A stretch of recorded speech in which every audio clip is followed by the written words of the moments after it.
C'est merveilleux. Alors, soyez bénis, frères et sœurs. Ce matin, j'ai un message que je ne vous cache pas que j'étais très nerveux à l'idée de prêcher ce message-là. Très, très nerveux parce que c'est un message... Vous savez, il y a des messages qu'on écoute puis on ne se sent pas tellement concerné. On peut même donner un coup de coude à... Oh, ça, c'est pour mon voisin. Si je prêche, par exemple, Marie, aimez vos femmes. Il peut y avoir une couple de femmes qui vont dire, là, Marie, écoute ça, c'est pour toi, là. Il y a des messages que... Si je prêche sur l'épreuve, comme Job, par exemple, c'est pas tout le monde qui est dans l'épreuve. Il y en a qui sont dans la joie. Il y en a qui sont dans l'épreuve. Il y en a qui sont dans la joie, puis tout va super bien. Mais comprenez-vous qu'il y a des messages qui s'adressent à chacun de nous. En fait, tous les messages s'adressent à chacun de nous. Moi, je crois que même si un dimanche, tu viens à l'église, puis tu écoutes le message, puis il me semble que c'était juste du blablabla que tu as entendu au travers de la louange. À discuter juste avec un frère pendant la réunion, dans la communion fraternelle, tu peux entendre Dieu qui te parle. Tu peux sortir d'ici avec une parole de Dieu. Mais ce matin, mon frère, ma sœur, j'aimerais que ça soit clair entre toi et moi. Ce message-là, il est pour chacun de nous. Tu ne peux pas dire, ça c'est pour toi. Il faut que tu dises, Avant même que je prêche, par la foi, si vous connaissez votre pasteur, faites-moi confiance, ce message, c'est pour chacun de nous. C'est pour toi et c'est pour moi. C'est pour chaque enfant de Dieu. Parce que c'est Jésus. Nous sommes dans une série où Jésus nous enseigne à prier. C'est pas un pécheur qui nous enseigne ce matin. C'est pas quelqu'un qui est complètement lié par le péché, qui a besoin de délivrance. C'est pas quelqu'un, comprenez-vous, c'est pas l'apôtre Pierre.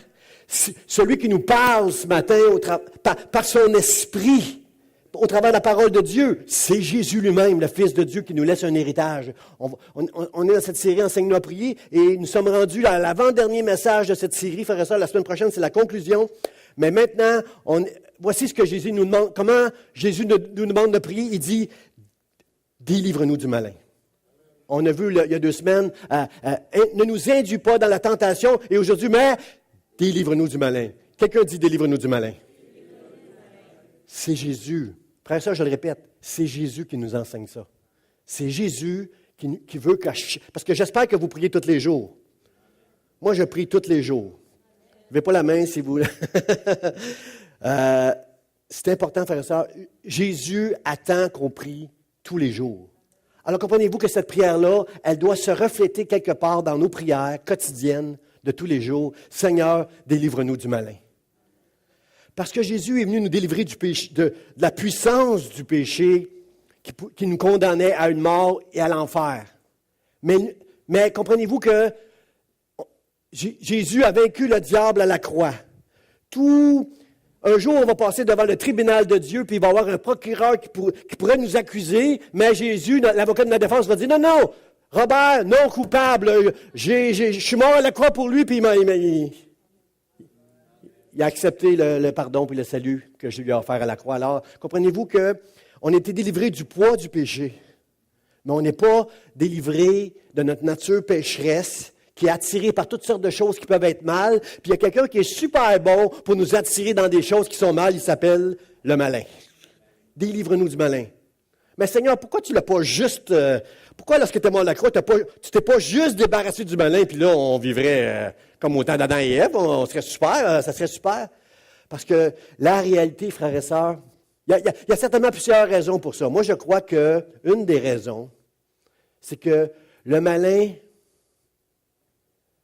fait juste, comment je pourrais dire, permet de révéler chacun de nos cœurs devant Dieu. J'espère que vous avez compris ça un petit peu concernant la tentation. Là. La tentation, c'est une puissance qui agit. Le péché tire sa force de tout ce qui peut nous pousser à faire le mal. C'est comme ça que le péché tire sa force. Et le malin, lui, il est super bon pour exacerber, pour souffler sur toutes ces choses qui, dans nos vies, peuvent nous conduire à faire ce qui est mal. Et la bonne nouvelle, frères et sœurs, c'est qu'il est possible, par la puissance du Saint-Esprit qui agit en nous, avec un cœur qui aime Dieu, qui s'attache à Dieu, qui aime Dieu de tout son cœur, il est possible de dire « Délivre-nous du malin chaque jour » et de vivre une vie qui va être droite par la puissance de Dieu. Comprenez-vous là que chacun de nous, on est misérable devant Dieu. C'est l'apôtre Paul qui dit ça, c'est pas pasteur Jean là. L'apôtre Paul a dit « Misérable que je suis » lorsqu'il voit la nature pécheresse qui souvent le pousse vers le péché, mais il dit « Grâce soit rendue à Dieu à cause de Jésus-Christ, notre Seigneur, qui est venu me sauver. » Grâce à lui, je peux échapper à toutes ces choses-là. Mais il reconnaît toute sa vulnérabilité devant Dieu. Alors ce matin, j'aimerais que chacun de nous, si on veut entendre ce message, si on veut le recevoir, il faut reconnaître que, Pasteur Jean, il a raison. Je suis vulnérable. Je suis une personne, je ne suis pas au-dessus de ça. Frère, si vous êtes au-dessus de ce message-là, vous êtes naïf ou inconscient. Vous êtes naïf, coupable ou tristement inconscient. Parce que chacun de nous, tous les jours, on va être, que tu sois à la maison, que tu te rendes sur les lieux de ton travail, que tu sois dans un lieu public, que tu sois entouré de gens tout seul, tu seras toujours tu auras toujours besoin de cette prière, Seigneur, délivre-nous du malin. Parce que le malin, il est là, il lâche pas. Lui, si on peut lui donner une note à lui, là, il est très, très bon pour faire tout ce qu'il fait, qui amène ce monde à commettre des choses qui sont mal. Qui amène même l'Église, des chrétiens, à faire des choses qui sont mal. Mais combien sont avec moi ce matin par la puissance du Saint-Esprit et le sang de Jésus qui a coulé à la croix? Moi, je veux marcher, je veux m'attacher à toi et je veux être délivré de tout ce que le malin peut faire au nom de Jésus. Dites Amen, dites Amen. Alors, ce matin, c'est mon sujet, frères et sœurs, délivre-nous du malin. Une des personnes à qui Jésus a dit cela, qui était parmi les 12 apôtres, les disciples, c'était l'apôtre Pierre. L'apôtre Pierre, vous savez comment il était fougueux. Oh, eux autres, ils vont tout te lâcher. Mais moi, jamais, moi, je vais toujours être avec toi, Jésus. Moi, je te lâcherai pas. Moi, je suis un vrai. Eux autres, ils vont te lâcher. Je le vois qu'eux autres, ils sont vulnérables. Moi, je vais être avec toi jusqu'à la fin. Frères et sœurs, j'entends souvent des discours comme ça dans les chrétiens.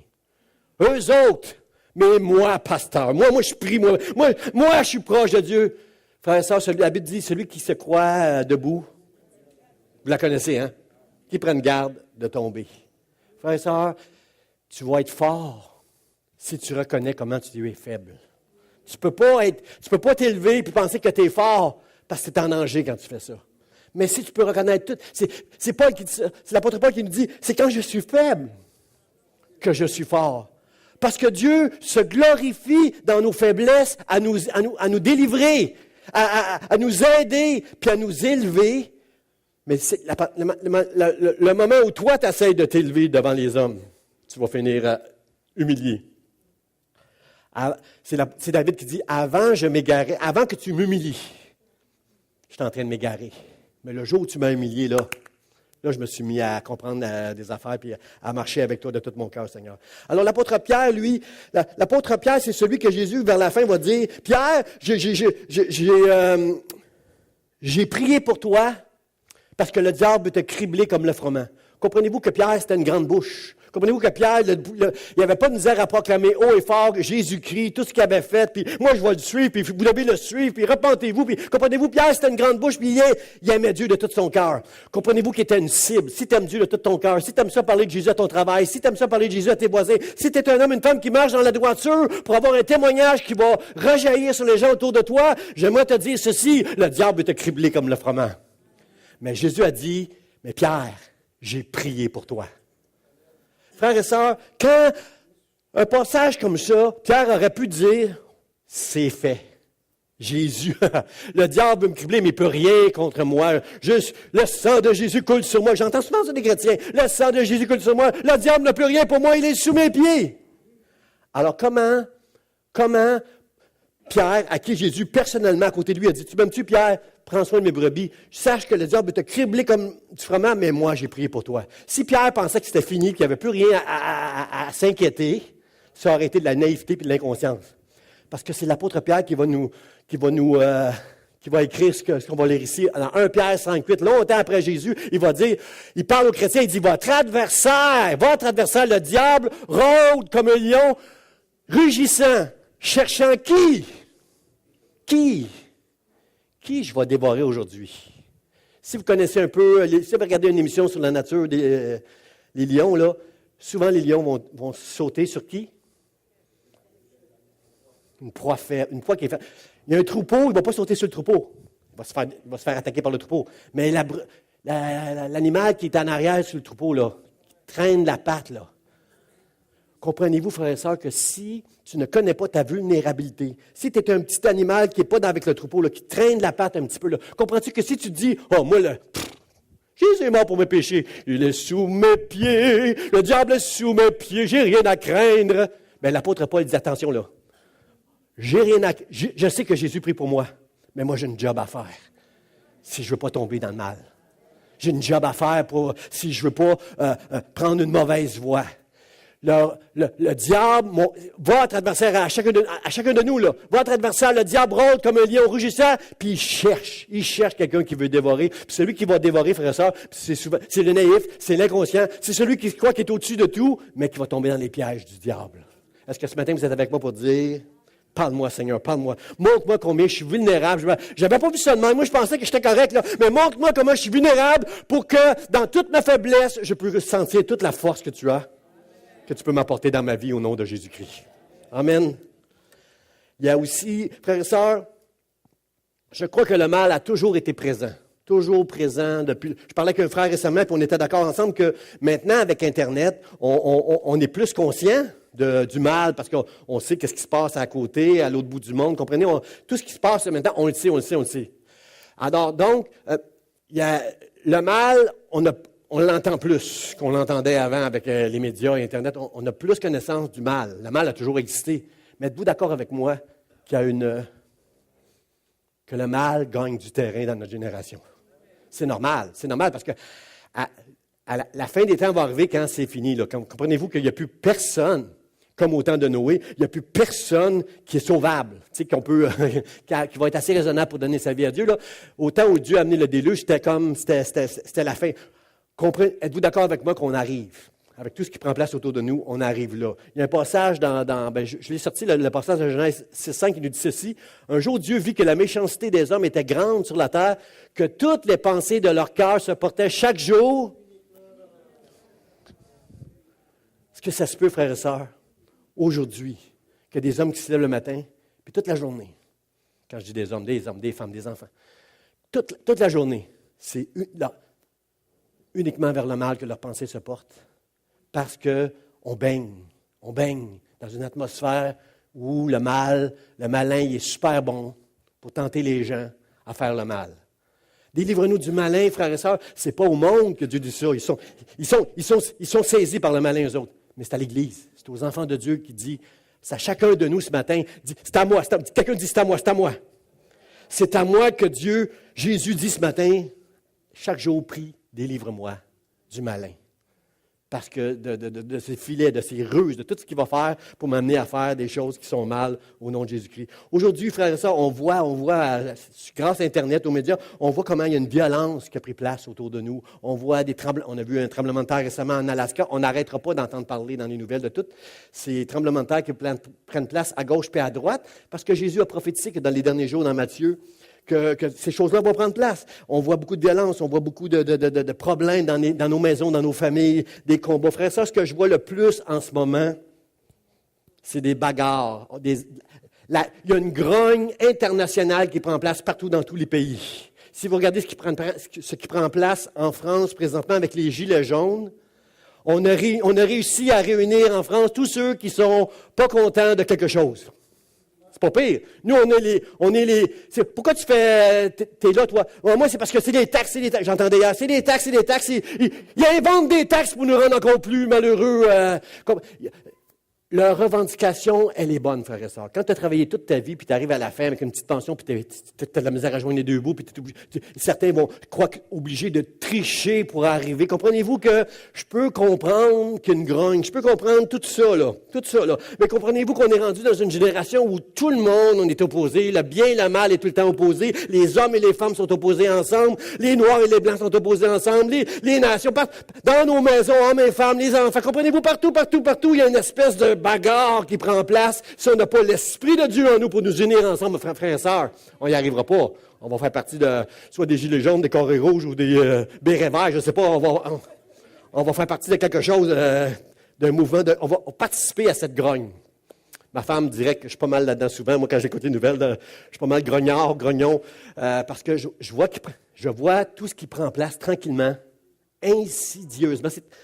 C'est tranquille, c'est tranquille, ça s'en vient, puis on est dedans, puis on ne l'a pas vu venir. Comprenez-vous? Parce que c'est tellement petit à petit que ça prend place, toutes ces choses-là. Mais frères et sœurs, il faut ce matin, qu'on puisse saisir ce cri du cœur de Jésus. Dieu, délivre-nous du malin. Il y a des choses qui sont entrées dans mon cœur, il y a des choses qui sont entrées dans ma vie, il y a des choses qui sont entrées dans l'Église, il y a des choses qui sont entrées dans ma maison, il y a des choses, Seigneur, tranquillement, que je n'ai pas vues, mais délivre-nous du malin.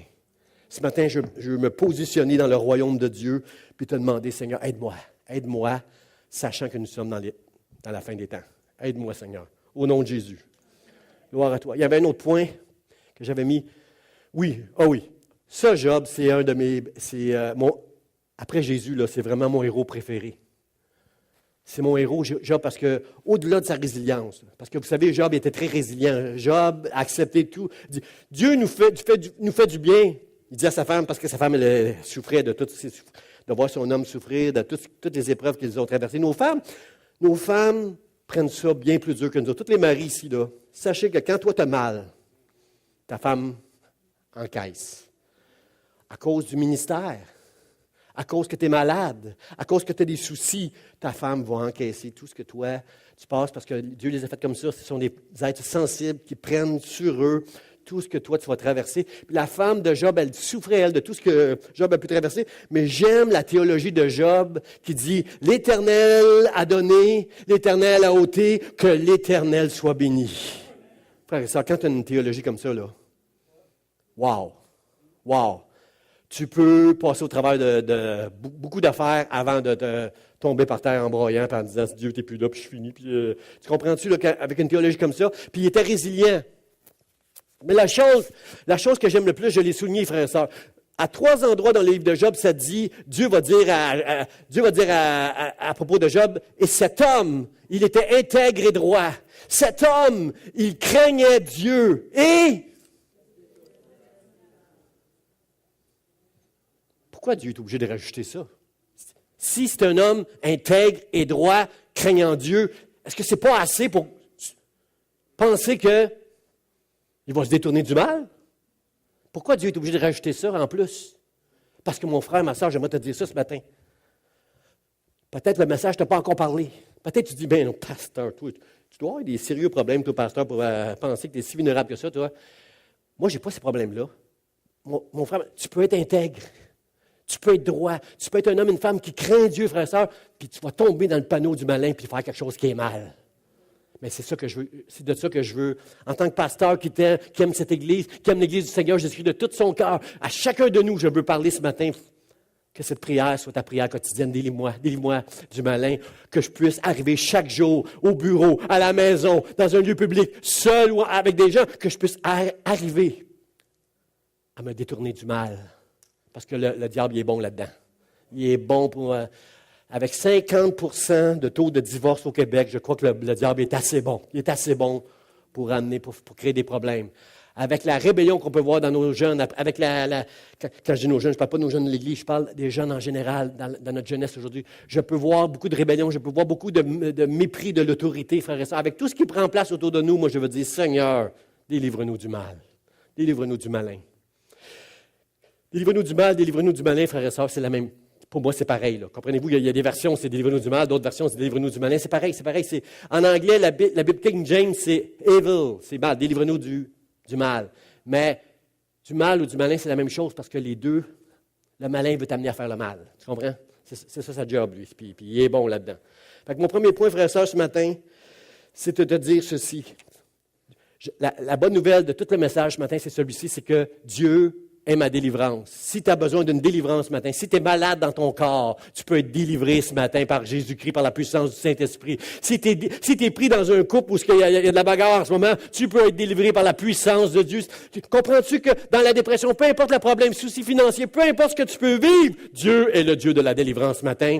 En tant qu'enfant de Dieu, on doit trouver notre espérance dans le Dieu de délivrance. Isaïe nous dit, voici Dieu est ma délivrance, je serai plein de confiance et je ne craindrai rien. Il parle au futur, là.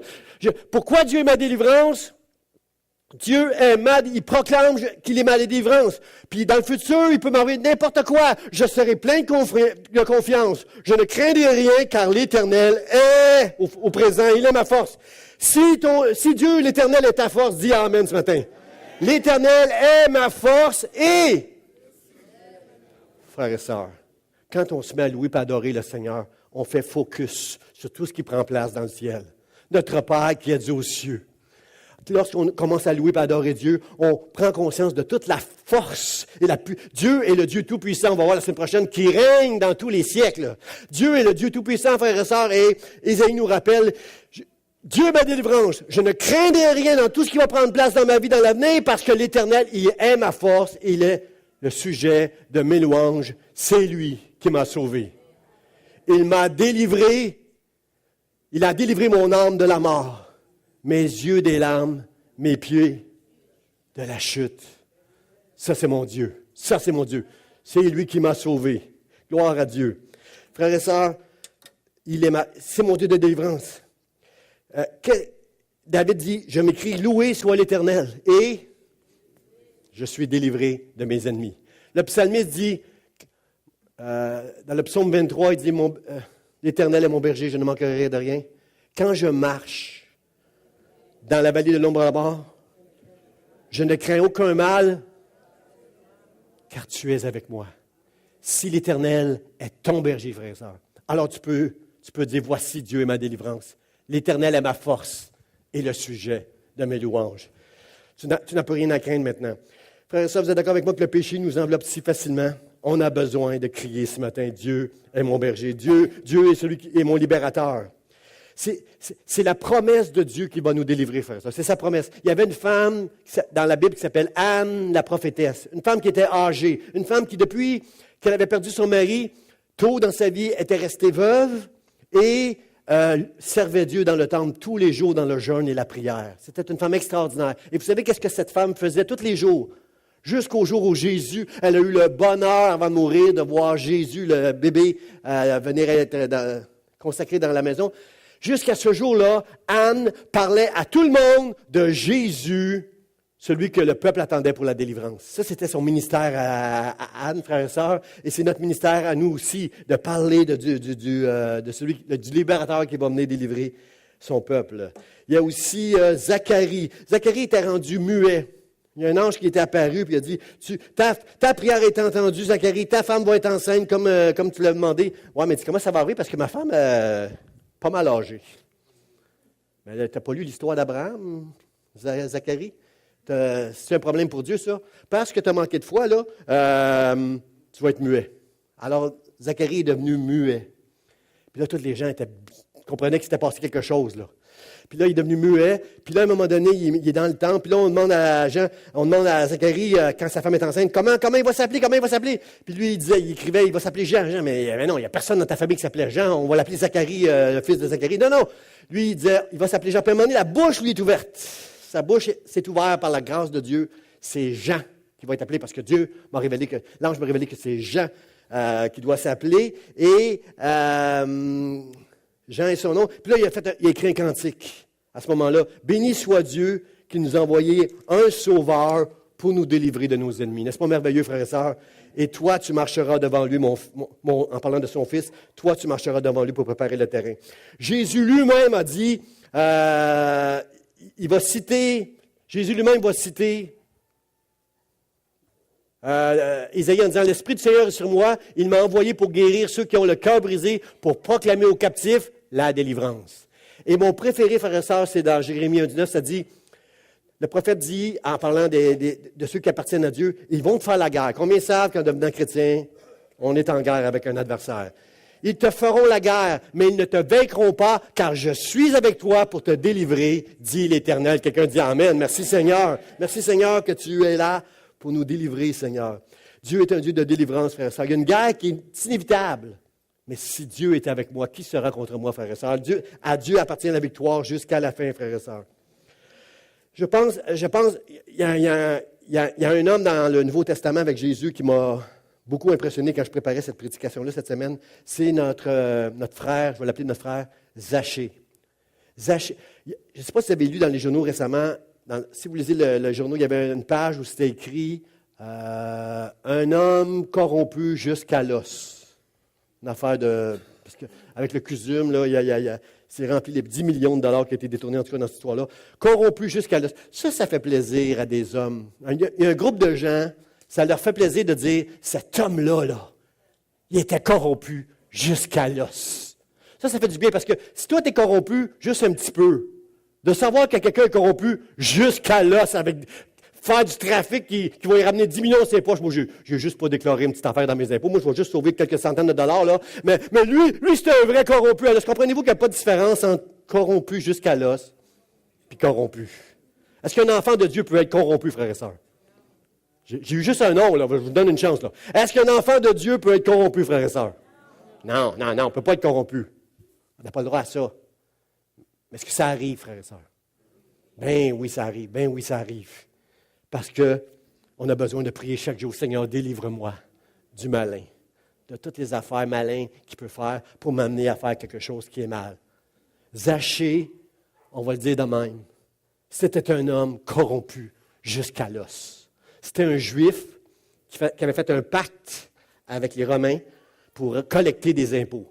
Tu rentres dans la ville, là, lui est là, puis tu vas payer des impôts pour entrer dans la ville. Puis si tu viens faire du commerce, tu vas payer des impôts sur ton truc. Puis c'était connu que les publicains s'en mettaient plein les poches. C'était connu que les publicains s'étaient accoquinés avec les Romains. Alors comprenez-vous qu'il y avait toute une réputation, Zachée, d'un homme mauvaise vie, corrompu jusqu'à là, ce qu'on aurait pu mettre sur la première page du journal de Jérusalem en parlant de Zachée.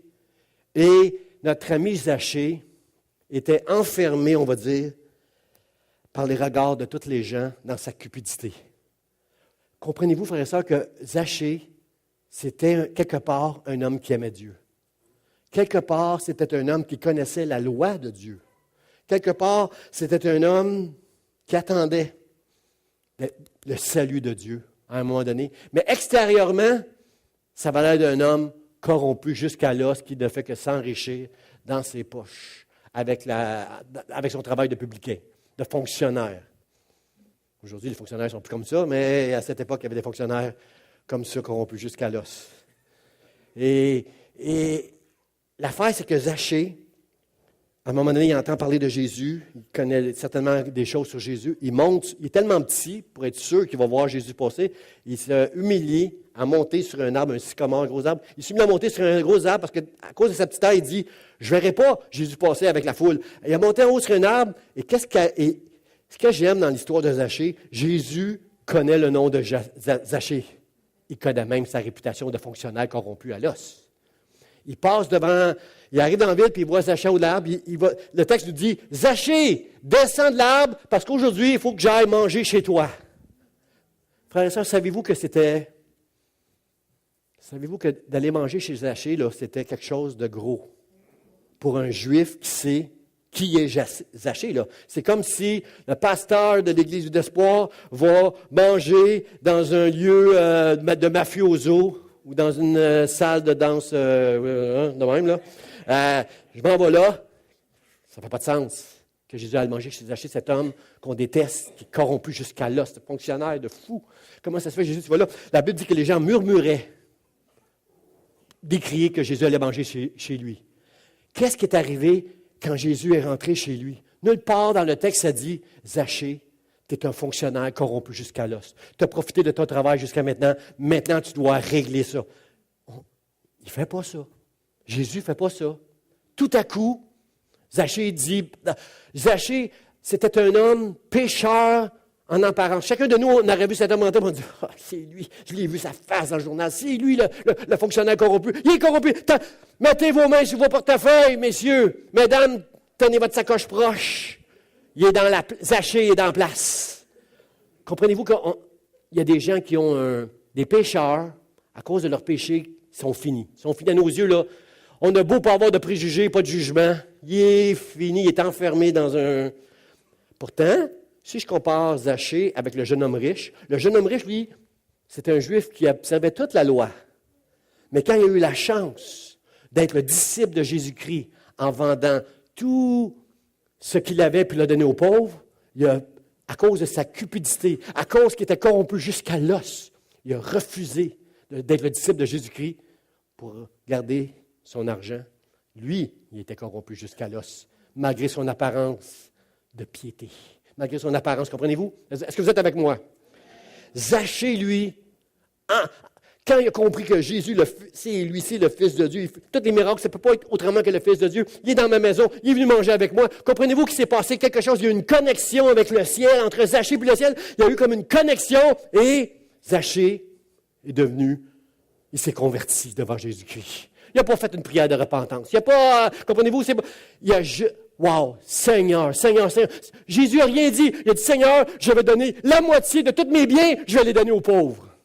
Première chose, Madame Joly, première chose, Zachée comprend que dans la parole de Dieu, Dieu aime rencontrer les besoins des pauvres. C'est une bénédiction pour Dieu lorsqu'on rencontre les besoins des pauvres. Et moi, je bénis Dieu qu'à l'Église Vie d'Espoir, on rencontre des besoins chaque semaine des pauvres. Gloire à Dieu, on embarque dans la semaine des paniers de Noël bientôt. Merci, mon Dieu. Alors, Zachée dit, Jésus n'a rien dit. Il n'a pas dit, tu es un pécheur, puis tu devrais faire ci, puis tu devrais faire ça. Il n'a pas dit ça. Zachée, dans la présence de Jésus-Christ, le ciel s'est ouvert, il s'est converti. Seigneur Jésus, je vais donner la moitié de tous mes biens aux pauvres. Et si j'ai fait du tort à quelqu'un, je vais lui remettre au quadruple. C'est ça que Exode, chapitre 20, 21 nous dit dans la loi. Si tu voles un agneau à quelqu'un, si tu veux réparer, donne-y en 4. Comprenez-vous que s'il fait ça avec tout le monde, il n'en restera pas beaucoup. La moitié de ses biens aux pauvres, soit il est riche comme Crésus, on va dire, ouais, ça. Soit qu'il est riche comme, c'est ça, les riches de ce monde, les milliardaires de ce monde, puis il va y rester à la fin, ou soit il prend le risque devant Jésus de ne plus avoir rien bientôt, là. La moitié de mes biens aux pauvres, puis tous ceux que j'ai fait un tort, je leur donne 4 fois le tort que je leur ai fait. Frère et sœur, est-ce que ça, c'est pas une vraie conversion? Qu'est-ce qui s'est passé pour qu'un homme corrompu jusqu'à l'os, dans une fraction de seconde, se convertisse devant Jésus-Christ? Plus que l'autre qui paraissait si pieux, puis qui a refusé de suivre Jésus-Christ parce qu'il était amoureux de ses richesses. Comprenez-vous, frères et sœurs, qu'il y a un paquet de gens autour de nous. Il y a un paquet de gens autour de nous qui sont enfermés par le péché, mais ce n'est pas des vrais pécheurs. C'est juste qu'ils sont pris dans les filets du malin. Il y aurait juste besoin de dire, Seigneur, délivre-moi du malin. Moi, un jour, j'ai prié, Dieu, si tu existes, délivre-moi de mon incrédulité. Je veux croire en toi. Et Dieu, il m'a entendu. Puis, au travers de ma sœur, il m'a amené à l'église et j'ai entendu l'Évangile. Et Dieu a touché mon cœur, j'ai été sauvé. Il a délivré mon âme de la mort. C'était difficile dans mon couple. Il m'a redonné un couple qui était fort. 3 enfants plus tard, une femme merveilleuse à mes côtés toutes ces années. Dieu a fait des choses merveilleuses dans ma vie. Parce qu'il est le Dieu des délivrances, frères et sœurs. Il a délivré Zachée de son péché. Avec une connexion qui s'est passée quelque part entre lui et Jésus-Christ. Il a délivré, frères et sœurs, il va nous délivrer, frères et sœurs. Il va nous délivrer. Je ne sais pas ce matin de quoi tu as besoin de délivrer. Il va te délivrer, frères et sœurs, ce matin. Parce que c'est le Dieu des délivrances. On doit juste reconnaître qu'on est vulnérable, frères et sœurs. C'est juste ça qu'on doit reconnaître. Il a délivré Zachée. Il a délivré Ruth la Moabite qui ne pouvait pas. Un jour, à l'âge de 40... le 8 novembre 2008, au mois de novembre 2008, il m'a délivré de la maladie qui s'appelle la sclérose en plaques, qui me gardait au lit des mois. Tous les ans, il m'a délivré de la sclérose en plaques, frères et sœurs. J'avais un fils qui était dans le monde. J'aime dire ça parce que je veux vous encourager, frères et sœurs, que c'est possible que Dieu fasse ces choses-là. J'ai un fils qui marchait dans le monde dans toutes sortes de péchés. Un jour, comme le fils prodigue a tourné son cœur vers Dieu, je reçois un coup de téléphone. Ce fils que je m'attendais au pire, un jour, là, on va avoir un téléphone, on va me dire qu'il est mort. Je l'avais donné à Dieu. Ce fils-là, il m'a rendu au bout de l'inquiétude. Un jour, il m'appelle pour me dire, Papa, est-ce que tu viendrais à mon baptême à l'église, à la Portage? Je vais me faire baptiser dimanche, là. Et c'est la première fois que je prenais un congé ici à l'église d'Espoir pour assister au baptême de mon fils prodigue à l'église. Alors, Dieu, c'est le Dieu libérateur. Dieu, c'est celui qui délivre. Et je pense qu'on devrait donner une bonne main d'applaudissement au Seigneur parce qu'il est encore aujourd'hui. Le psaume, mon deuxième point, frère et sœur, c'est le chemin pour prendre la délivrance. le chemin pour prendre, je vais faire ça vite parce qu'il est déjà tard, le chemin pour prendre le chemin de la délivrance, frères et sœurs, je crois que c'est Pierre qui dit, dans les psaumes, le psaume, Pierre nous dit, oui, avant de lire ce psaume-là, Pierre nous dit, Dieu sait délivrer les hommes pieux. Quand je dis les hommes puis les femmes, là. Ceux qui marchent dans la piété, l'humanité pieuse, Dieu sait comment les délivrer.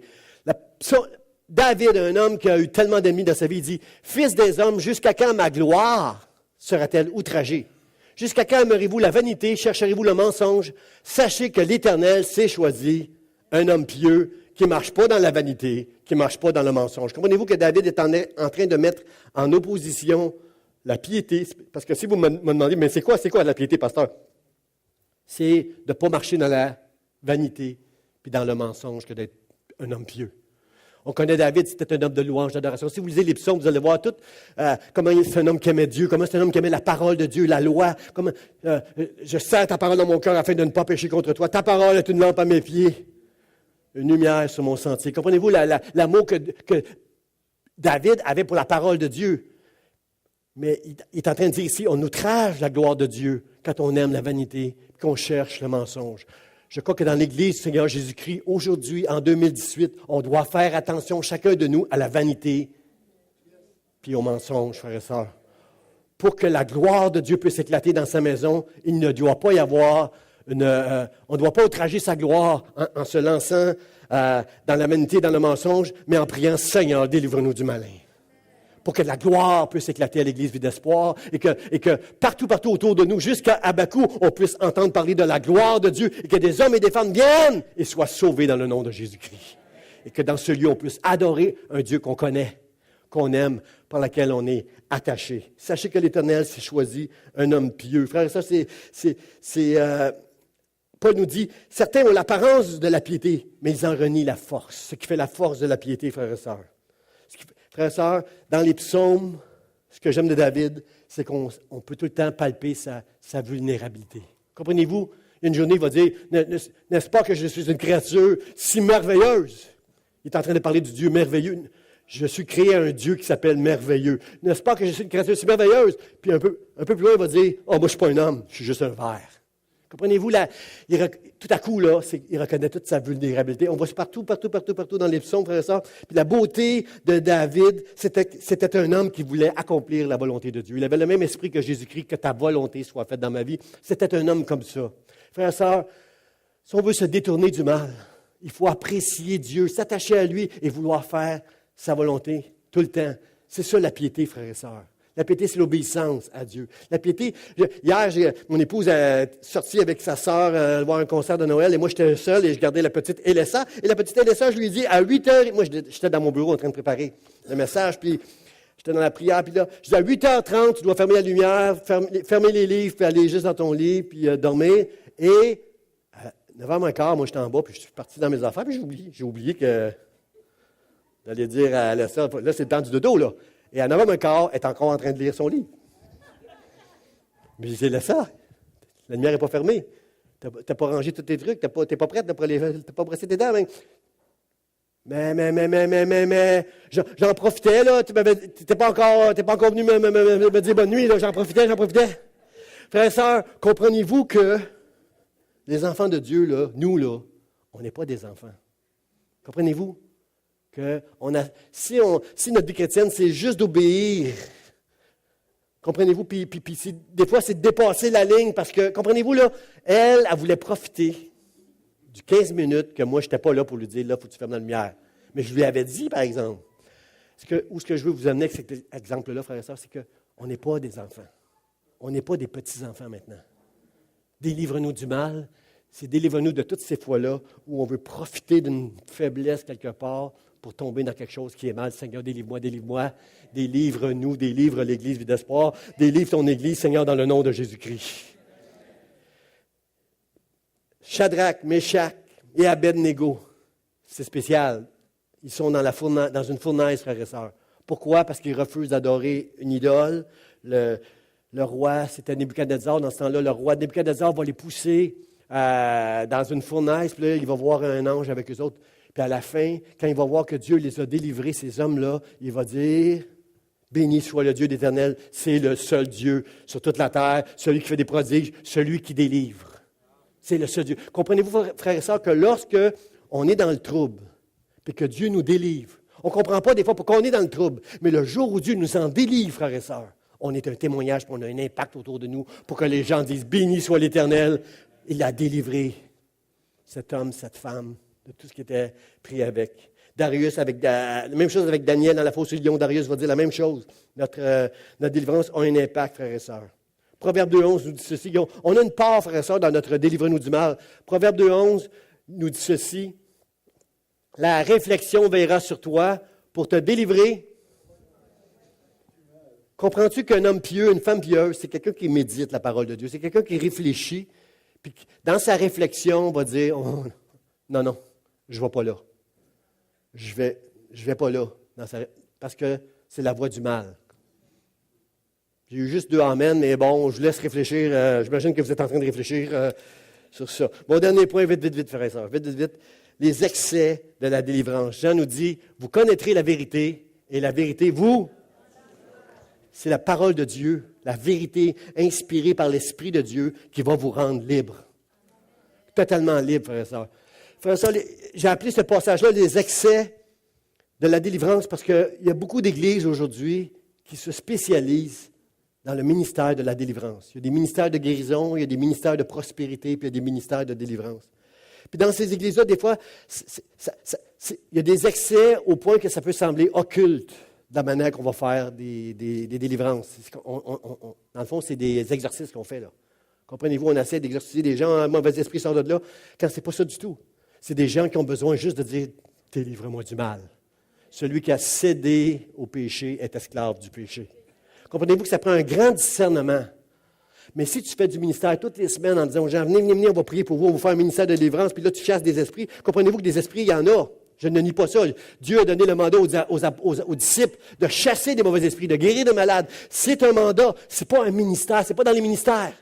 Dans les 5 grands ministères, il n'y a pas de ministère de délivrance, il n'y a pas de ministère de guérison, il n'y a pas de ministère de... Comprenez-vous? C'est un don. Dieu veut qu'on prie pour les malades.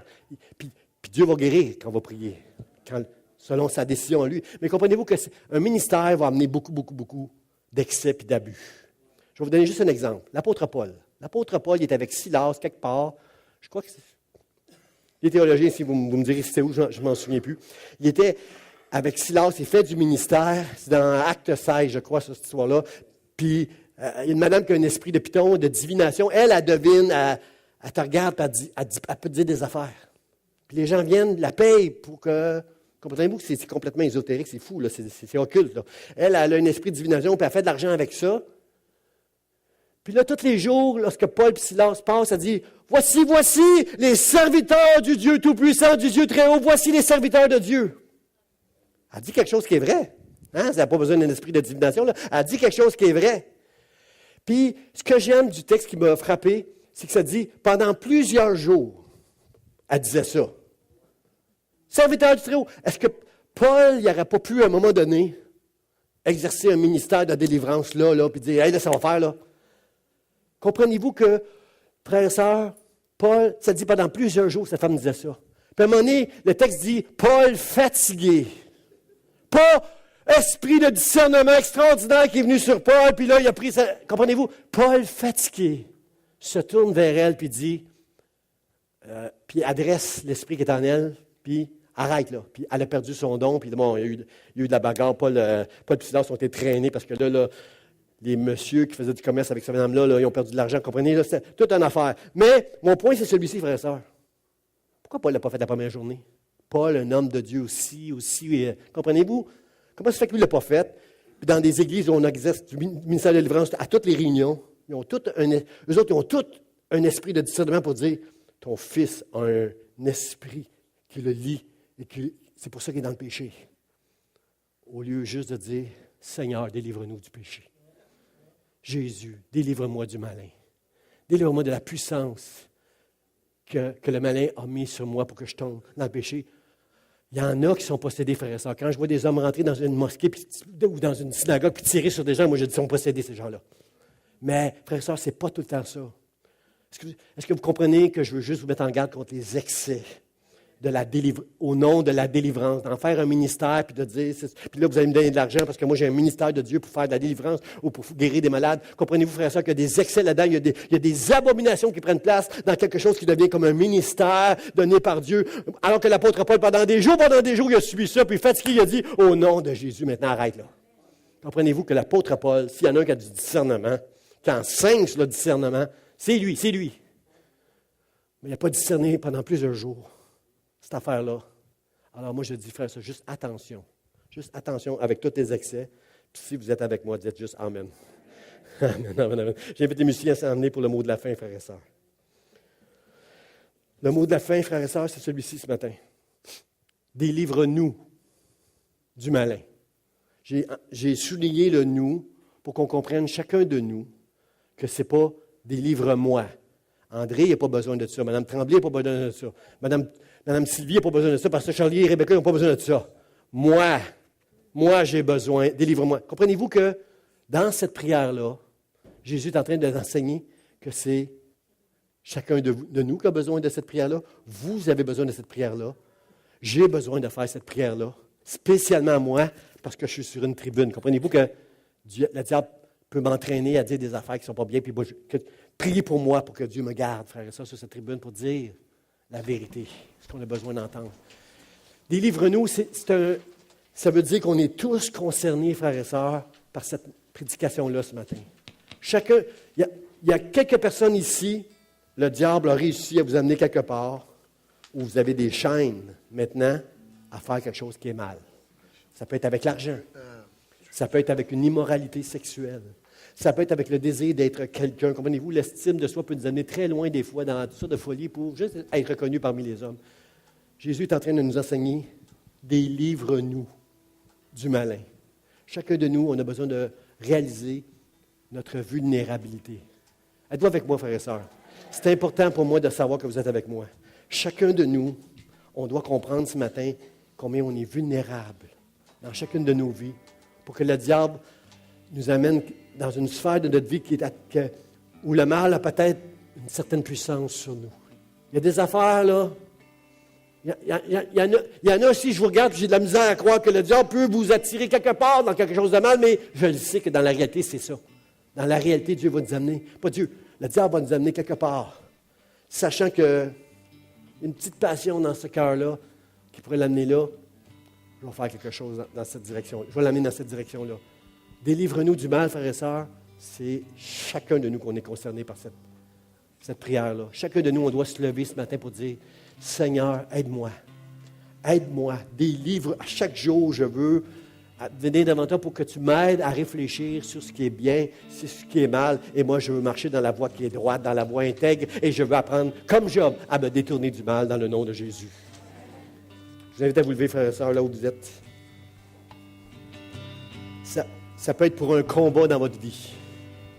Ça peut être pour une maladie.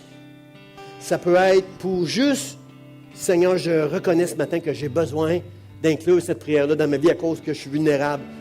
Vous n'êtes peut-être même pas dans un combat, mais vous avez besoin ce matin de dire devant Dieu, Seigneur, aide-moi, délivre-moi du malin. C'est pourquoi, alors que nos musiciens vont jouer un chant, j'aimerais qu'on prenne le temps de s'avancer parce qu'il y a toujours plus d'onction ici. Moi, je ne veux pas passer plusieurs minutes à prier pour des gens, mais juste, je veux mettre ma main sur la tête de chaque personne qui vient ici pour dire, Seigneur, donne-moi ta puissance pour me délivrer du malin dans le nom de Jésus. Et si tu es malade dans ton corps, je veux voir Dieu faire un miracle pour toi. Si tu es un combat, je veux voir Dieu briser la puissance de ce combat-là. Je ne sais pas, peu importe c'est quoi, mais juste ceux qui ont besoin d'une délivrance et ceux juste qui veulent dire, Seigneur, aide-moi à faire cette prière tous les jours, d'être sensible à ce combat avec mon adversaire. Aide-moi, Seigneur, à prier.